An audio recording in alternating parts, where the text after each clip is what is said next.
اے چادر میں لپٹنے والے، اٹھو، اب خبردار کرنے لگو اور اپنے پروردگار کی بڑائی بیان کرو، اور اپنے کپڑے پاک رکھو اور شرک کی گندگی سے تو الگ ہی رہو، اور اس نیت سے احسان نہ کرو کہ اس سے زیادہ کے خواہاں ہو، اور اپنے پروردگار کی خاطر صبر کرتے رہو۔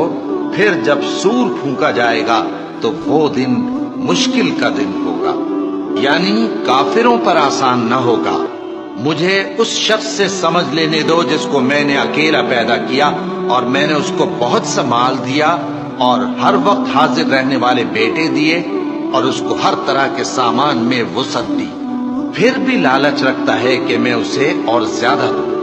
ایسا ہرگز نہیں ہوگا، یہ ہماری آیتوں کا بڑا مخالف رہا ہے۔ میں اسے ایک بڑی چڑھائی چڑھاؤں گا۔ اس نے غور و فکر کیا اور ایک بات